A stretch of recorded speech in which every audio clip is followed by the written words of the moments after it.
Mesdames, Messieurs, bonjour et bienvenue dans cette nouvelle émission, la dernière séance spéciale 90. Alors, nos numéros seront dédiés aux films cultes des années 1990. En effet, comment peut-on passer à côté des grands classiques de cette décennie tels que Titanic ou la liste de Schindler? Donc, on va explorer chronologiquement ces merveilleuses années riches en chefs-d'œuvre du XXe siècle. Pour mieux analyser donc ces chefs-d'œuvre, nous allons expliquer un petit peu le synopsis du film. Nous irons ensuite dans le monde de la presse, récolter quelques critiques assez significatives sur l'œuvre. Et enfin, le meilleur sera pour la fin. Quoi de mieux que quelques anecdotes croustillantes sur vos films préférés pour clore ce voyage cinéphile.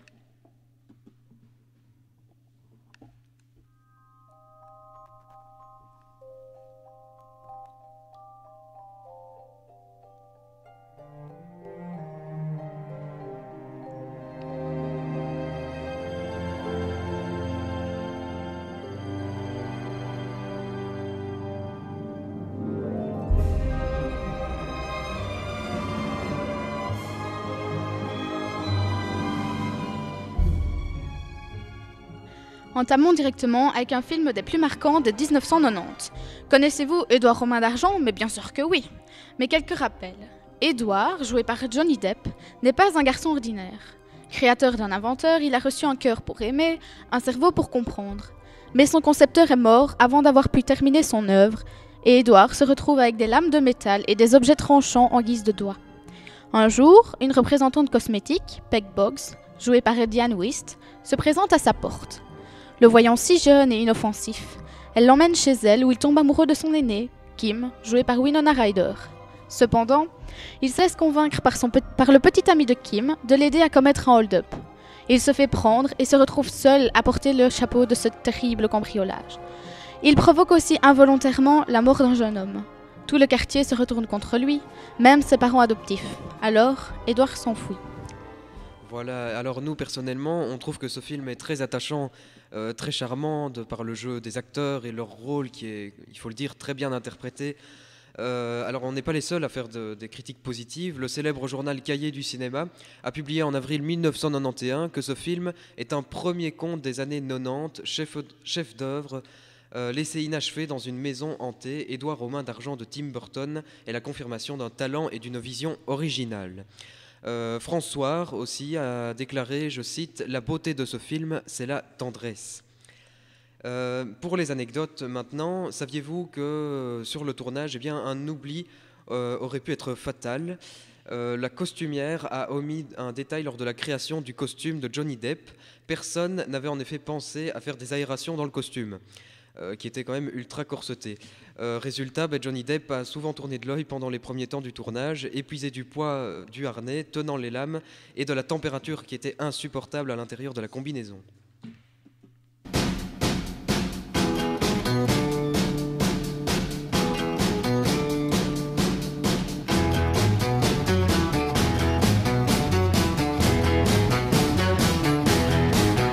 Pretty woman walking down the street, pretty woman, the kind I like to meet, pretty woman.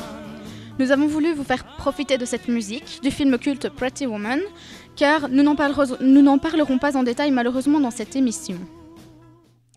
Maintenant, avançons d'une année, on arrive en 1991, et cette année-là, comment passer à côté du silence des agneaux?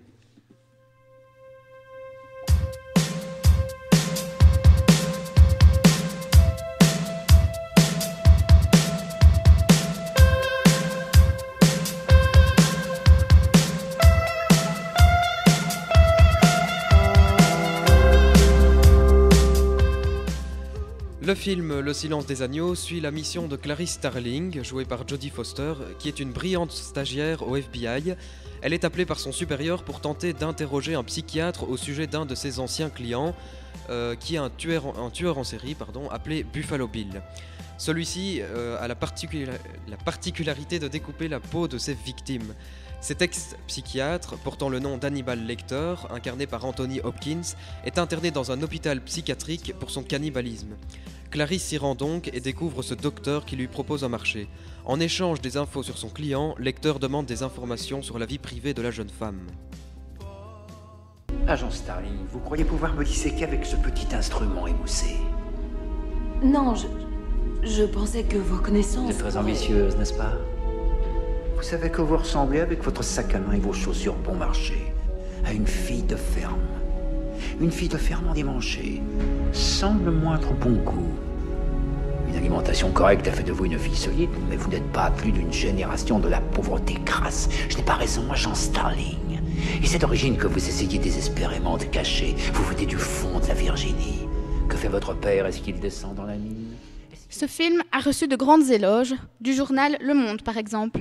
En effet, celui-ci a publié le 11 avril de la même année que Le Silence des agneaux n'est pas un grand film d'horreur, c'est un grand film tout court. Le journal Libération a lui aussi glorifié ce film en affirmant que Le Silence des agneaux est parti pour figurer en excellente place au panthéon des thrillers secouants. Une petite anecdote pour la route, Buffalo Bill est en réalité un mélange de 3 tueurs qui ont réellement existé.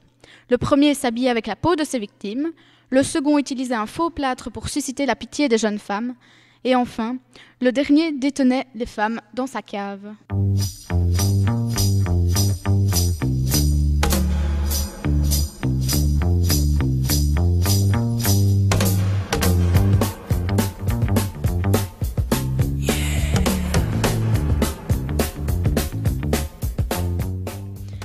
Nous voici désormais en 1992. Reservoir Dogs est sorti début de cette année. Ça raconte l'histoire de cambrioleurs de haut vol qui font leur compte dans une confrontation violente après un hold-up manqué d'une célèbre diamantaire pour découvrir lequel d'entre eux les a trahis. Certains ont disparu, d'autres ont été blessés, un en est même mort. Chaque criminel va se renvoyer la balle et ils vont s'entretuer pour découvrir cette triste vérité. Et oui, et ce film est assez violent d'ailleurs, hein. Il est classé moins de 16 ans, mais c'est quand même très prenant. C'est le premier film succès de Tarantino, ce qui sera d'ailleurs souligné par le Télérama. Et dans le journal Libération, en septembre 1992, ce dernier le désigne même de bonne grosse prise. On va sûrement vous apprendre que Tarantino avait prévu au départ de tourner le film en noir et blanc, avec des amis en guise d'acteurs. De plus, le personnage de Mr. Blue est interprété par Edward Bunger, qui est un écrivain ayant un lourd passé de cambrioleur dans les années 1960.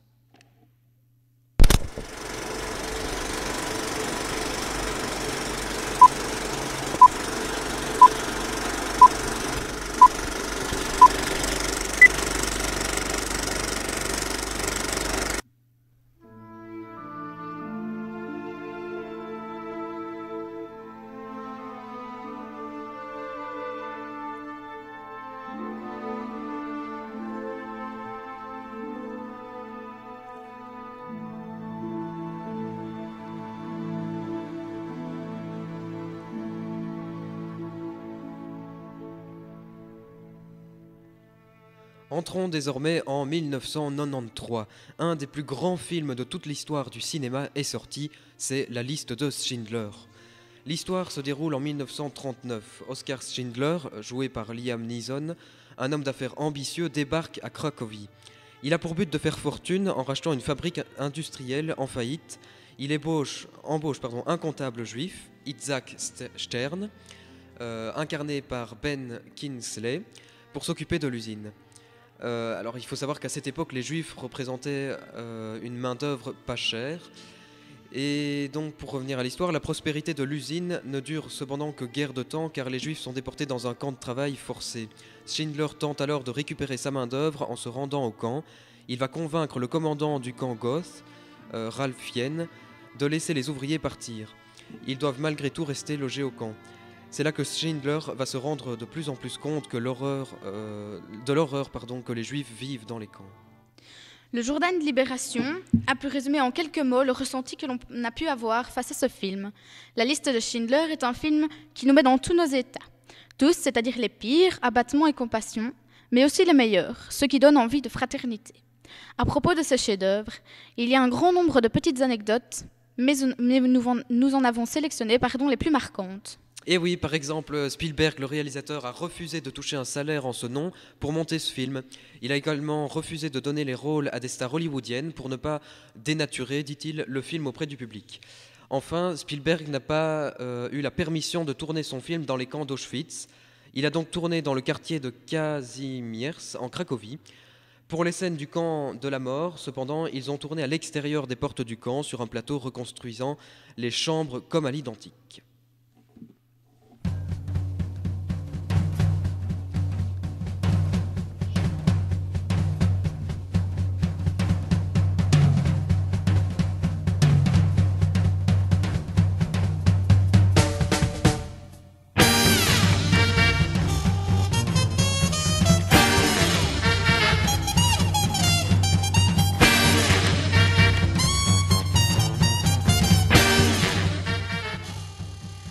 Et à propos de 1994 alors, The Mask est vraiment The Film. Ce film nous relate la vie de Stanley Hopkins, modeste employé de banque et passionné par l'univers de Tex Avery. Il trouve un masque ancien au pouvoir surnaturel. Il est néanmoins partagé entre devenir cette créature verte sûre d'elle ou rester le timide Stanley, incapable d'aborder la magnifique chanteuse de cabaret Tina Carlyle. Cependant, la chanteuse est la conjointe d'un mafieux qui tente de mettre la main sur le masque. De plus, Stanley fait des choses terribles, tel un braquage de banque, et est vite soupçonné par la police. Stanley aura donc très fort à faire pour gagner l'amour de Tina et se débarrasser à la fois du mafieux et des policiers. Pour les critiques, le Figaro nous a affirmé que Russell nous propose là une comédie fantasmagorique, pleine de gaga, de fantaisie et d'effets spéciaux. Le Monde a publié quelques jours après seulement que ce film nous offre énormément de jubilation.